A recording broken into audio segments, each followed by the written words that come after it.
주안의 만나 3월 23일 월요일 묵상을 함께 나누도록 하겠습니다. 오늘 말씀은 마가복음 9장 30절에서 50절 말씀으로요.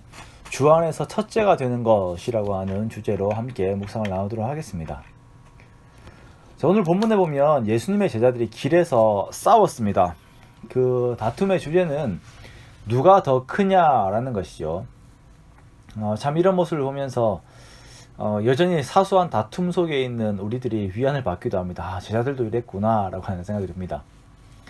더 크다, 첫째가 되고자 한다 라고 하는 것은 많은 사람들에게 주어지는 목표이고 삶의 동기입니다.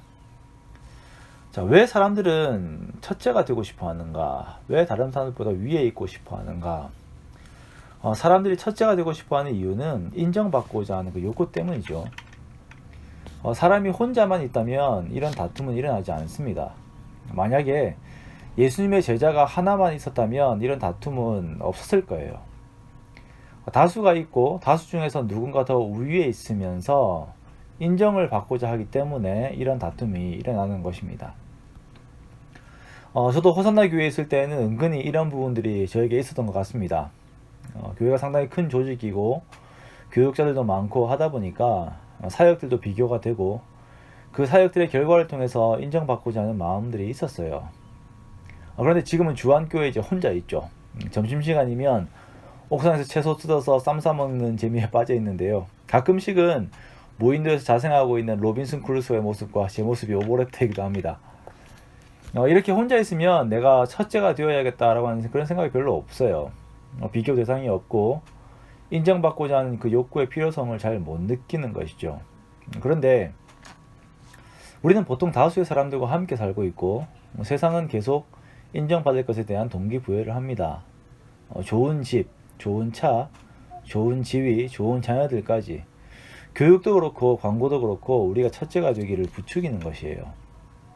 첫째가 되면 인정을 받고 사랑을 받고 그에 맞는 여러 대우들을 받는다라고 말을 하면서 이러한 남들보다 위에 있는 삶을 이야기합니다. 인정을 받고자 하는 욕구 자체는 잘못된 것이 아닙니다. 문제는 누구에게 인정을 받고자 하느냐가 문제가 되겠죠. 제자들이 서로 누가 더 높냐 더 크냐의 싸움을 할 때에 그것은 지극히 세상적이고 그 기준과 가치도 세상적인 것이었습니다. 이러한 제자들에게 예수님께서는 첫째를 추구하되 제자들에게 첫째를 추구하되 하나님께서 인정하시는 첫째가 되어라 라고 말씀을 하시는 것이에요. 그리고 그 방법도 함께 말씀하시는데요. 그것은 사람들의 끝이 되고 그리고 사람들을 낮은 곳에서 섬기는 자가 하나님께서 인정하시는 첫째이다 라고 말씀하십니다. 이 말씀을 하시면서 어린아이 하나를 안으시고 말씀하세요. 이런 어린아이 하나를 영접하면 예수님을 영접하는 것이 되고 그 사람은 하나님을 영접하는 것이 된다. 그리스도인들에게 있어서 지켜야 할 율법은 하나님을 사랑하고 이웃을 사랑하는 것입니다. 그리고 우리가 사랑해야 하는 이웃은 이러한 어린아이와 같은 소자, 약한 사람들, 그런 사람들을 먼저 생각을 해야 하는 것이에요. 사람들은 자신보다 강한 자들, 힘이 있는 자들과 어울리고 싶어하고 그들에게 사랑을 줍니다. 그리고 약한 자들은 업신여기는 것이 사람들의 모습입니다. 강하고 권세가 있는 사람에게 내가 혹시 실수하지 않을까 노심초사하지만 약한 사람들은 나로 인하여 그 사람이 마음 아파할까 힘들어할까 그렇게 신경을 쓰지 않아요. 그런데 이를 두고 예수님께서는 아주 강하게 말씀을 하십니다. 만약 나를 믿는 이 작은 자들 중 하나라도 실족하게 하면 차라리 연자맷돌이 그 목에 매여 바다에 던져지는 것이 낫다라고 말씀하십니다. 연자맷돌을 목에 메고 바다에 던져지는 것은 당시 십자가형과 함께 최고형의 사형 방법이었습니다. 십자가형이 정치 사회적인 부분의 범죄에 대한 것이었다면 연자맷돌을 목에 메고 바다에 던지는 것은 천륜을 범한 죄에 대한 최고의 형벌이었습니다. 가령 친족을 살해했다든지 하는 경우에 내려졌던 형벌이 이 연자맷돌을 목에 메고 바다에 던져버리는 것이죠. 이런 사람들은 이 세상에 존재할 가치가 없다라고 하면서 이런 형을 처했다라고 합니다. 다시 말하면 작은 자 하나를 실족하게 하는 것은 사형을 당할 만큼의 죄를 범한 것보다 더 심각하게 생각을 해야 된다. 그만큼 모든 일에 겸손하게 낮은 자리에 가서 다른 사람을 섬기는 삶을 살아야 함을 주님께서 말씀하시는 것이에요.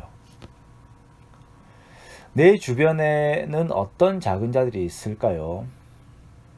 평소에 내가 함부로 하는 사람들이 있을 것입니다. 이렇게 소위 말하는 을이 되는 사람들이죠. 사회적 관계에서, 그리고 직장에서, 가정에서, 교회에서 내가 함부로 대해도 된다라고 이렇게 생각하고 대했던 사람들이 있다면 이제부터 그 태도를 바꾸시기 바랍니다.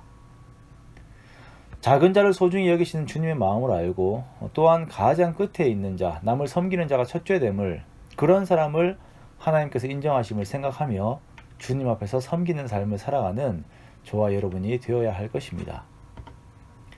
이러한 실천의 내용들이 머릿속에서만 끝나지 않고 내 손과 발을 통하여서, 또한 내 입술을 통하여서 살아 움직인다면 내 주변이 변하고 사회가 변할 것입니다. 하나님께서는 이런 일들을 위해 우리를 세우신 것입니다. 오늘 하루를 살아갈 때에 이 말씀을 기억하여 낮은 자리에서 주님의 손과 발이 되는 저와 여러분이 되시기를 주님의 이름으로 축원합니다. 그래서 정말 우리 하나님께 인정받는 우리 주안교회 모든 성도님들 되시기를 주님의 이름으로 축원합니다.